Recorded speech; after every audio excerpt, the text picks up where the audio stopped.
Well, good afternoon, everybody.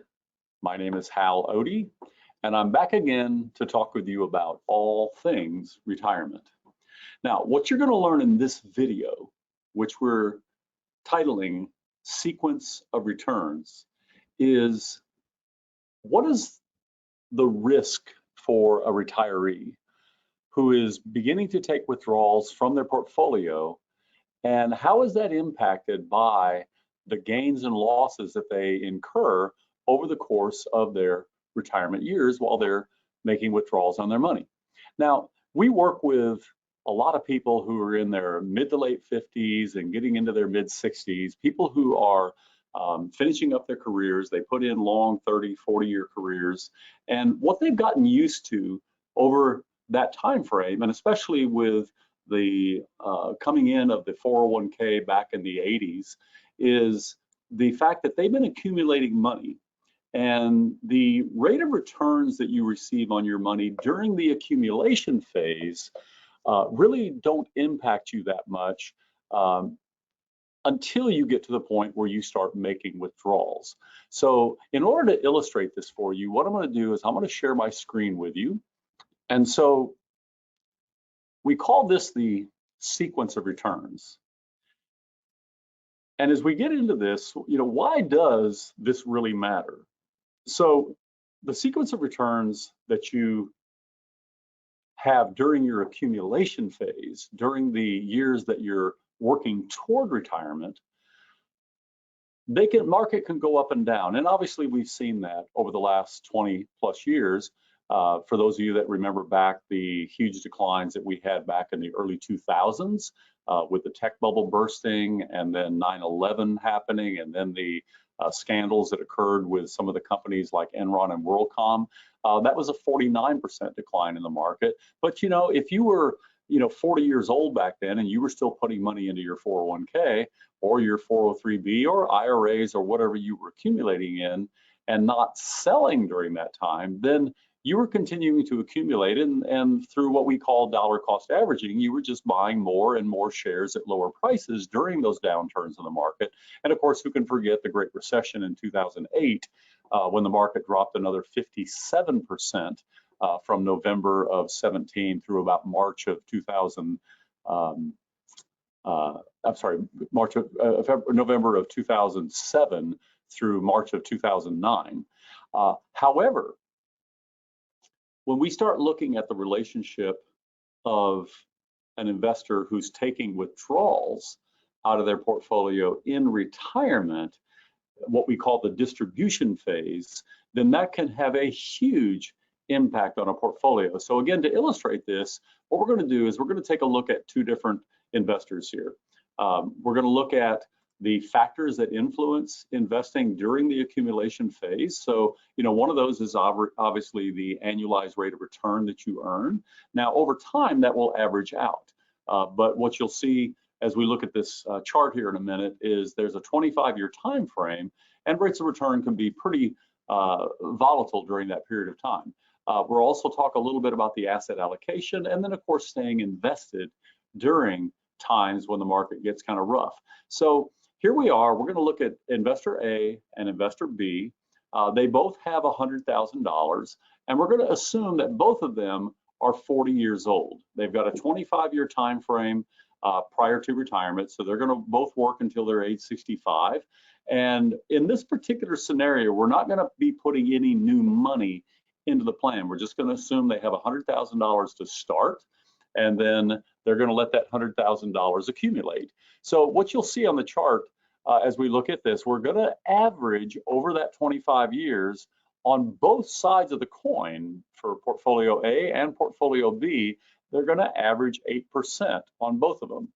So in portfolio A, to start off, what you're going to see is that $100,000 in the first year loses 12%. The next year it loses 21, and the next year 14. Now you may look at that and say, oh, that'll never happen. I'll never lose 3 years in a row. Well, you'll see in a minute, going back to what I already commented about in 2000 to 2002, where sure enough, there were 3 years in a row where people lost money. But you can see the portfolio dropped down to just shy of $60,000. But then they had some pretty decent returns, some on and off years. And by the time you get all the way down to the latter part, those last 3 years from ages 63 to 65, they had some great years in the market. So a 25%, an 18%, and then a 29% rate of return. And what you'll see is the portfolio when they were 62 years old was only $361,000. I'm trying to get my $361,000, and then we jumped to 449, and then to 528, and then finally to $684,000. Now, when you flip the coins and you look over at portfolio B, all we're doing is we're exactly reversing those rate of returns. So what investor A got in year 65, investor B is now getting in year 1, right, or at age 41. So you'll see their $100,000 portfolio in the first year grew to 129, and then the second year they got another 18%, so it grew to 153, and then in the third year that 25% return gets them up to almost $190,000. So you compare that with portfolio A that had dropped down to 60, that's a huge differential, and you're thinking, oh my gosh, there's no way they'll ever catch up.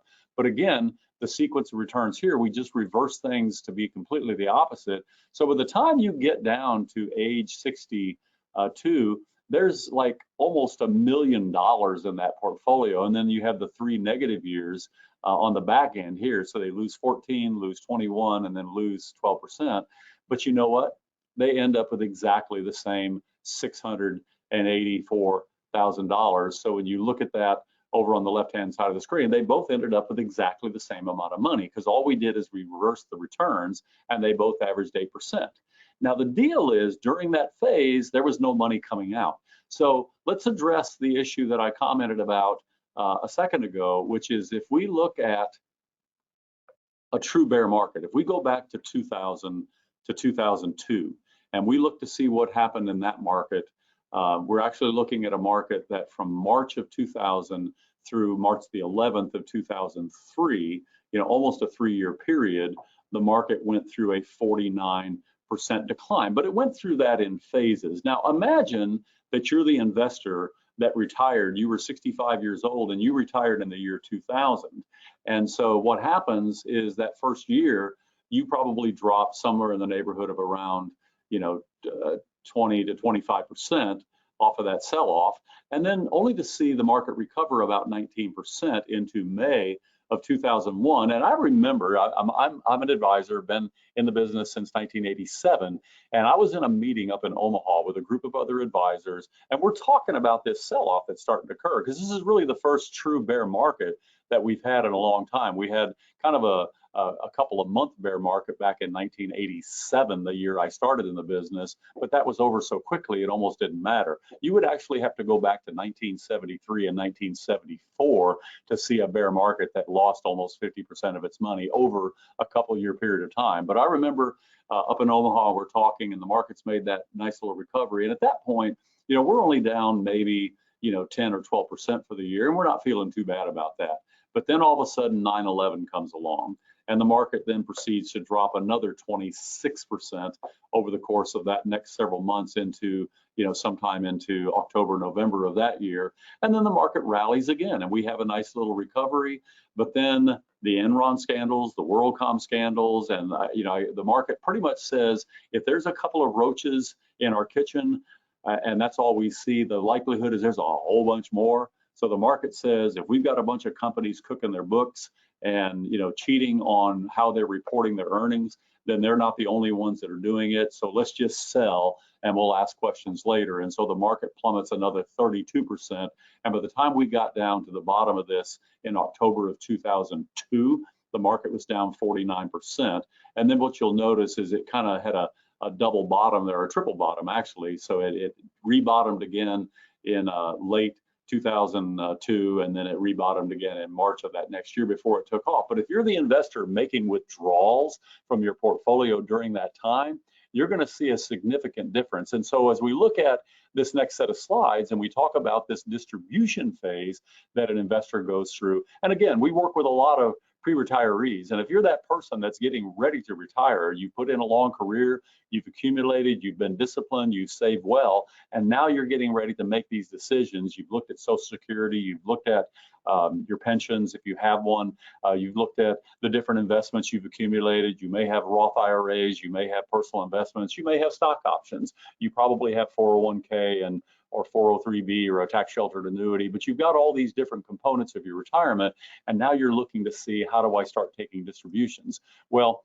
again, when we look at the example here, in this case, we're going to basically take those two 65-year-old investors, Portfolio A and Portfolio B, again, both reach that status of $680, roughly $5,000 as they're getting ready to retire at age 65. And we're going to make the assumption here that they need roughly 5% per year from their portfolio. So as you can see by the big blue number that I've got up there, that's $34,242 a year.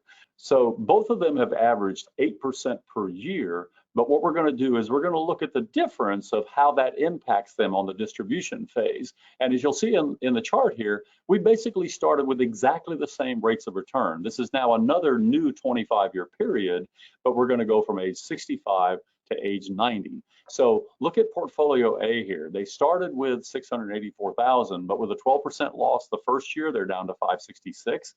With another 21% loss, they're down to 413. And by the time they get through that 3-year sell-off, again, similar to the 2000 to 2002 sell-off, they're down to less than half the money they started with. Now, part of that's because they're taking $34,000 a year out in a down market. Now, if they had not had to take that out, then this 318,000 might be closer to 430,000 or whatever that is, but that would give them at least a leg up. And one of the things that we'll talk about in some other videos is how do you structure a portfolio so that you've got some money set aside on the sidelines that's safer, maybe like a safe bucket that you would have that you could take distributions from during a down market, so you didn't have to sell investments while they're going down like we're doing in this particular example. But what you're going to see on this is that poor old investor A or Portfolio A, because they're continuing to take money out, by the time they're 81 years old, what you're going to notice is that their portfolio is now down to zero. They ran out of money. Now, again, the rate of return is no different. So when we look at Portfolio B and we start off with a much higher number here, we start off with the higher returns on the front end. So that $684,000 in the first year now grows to $852,000. And then the next year they earn 18%, so now they're up to 967, and then finally they get a 25% return, and they're up to like over a million, almost $1.2 million at that point. How would you like to be that investor versus Portfolio A? And obviously we'd all like to have that, but you know what? Neither I nor you nor anybody else out there can dictate what the market's going to do or not going to do. It's going to do what it does, and what we have to do is react to it. And so what you're going to see with Portfolio B here is that by the time they get down to age 87, that third year before they, before 90, so to speak, that portfolio is now up to almost $4.7 million, right?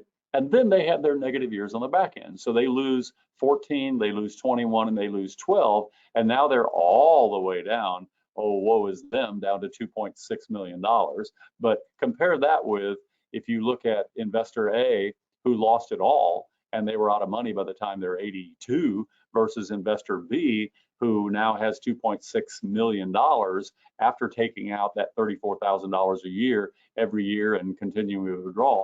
That's a totally different scenario. Now, again, neither you nor I can dictate what the market's going to do. What we have to do is take a look at, where are you in retirement?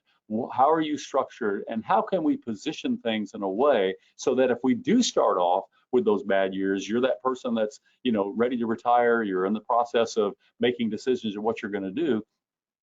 That's a hard place to be unless you either have worked it out on your own or you've got somebody to help guide you through that process. But we don't want it to be a stressful situation. And so what we tell our clients, and what we work with clients to do, is to help them organize and simplify their financial affairs and get things put in such a way that it gives them the freedom to go then out and pursue those things that give their life meaning and purpose. And what we hope to be able to do in working with clients is to help them enter retirement with a level of confidence that they're going to be okay, and then also to be there to guide them along the way so that retirement can be what they want it to be. So I hope you found this valuable in discussing this sequence of returns. And really what it is really it's the sequence of gains and losses during a period while you're taking withdrawals out of the portfolio. So if you enjoyed this video, please click on the subscribe button below. And to be notified of when we do new videos, which we'll be doing a couple of those a week, make sure that you click on the little notification bell below, just so that you're notified. And then the other thing is, if this kind of information is valuable to you in such a way that you think, you know what, I really would like to talk with somebody like Hal and to sit down and map out my retirement and make sure I'm in good shape. We actually are doing a webinar that you can access if you're interested in becoming a client or interested in learning more about what we do. Then you'll be able to click on our webinar and get a full 1 hour discussion about all the different components that relate to retirement. Because as I like to say, this is really about all things retirement. And you have to really be able to look at all the different components, not just rates of return during investment or during retirement, not just the withdrawals that you take, but looking at all the other sources of income you have, like your Social Security, your pensions, looking at taxation on those investments. And then, of course, obviously, there's health insurance and a lot of other things that factor into all the things that people have to deal with when it comes to retirement. So I hope you found this valuable. And again, click our subscribe button, click the notification bell to be notified, and we will talk to you on another video at some point in time. And this is Hal Otey signing off for All Things Retirement. Have a blessed day.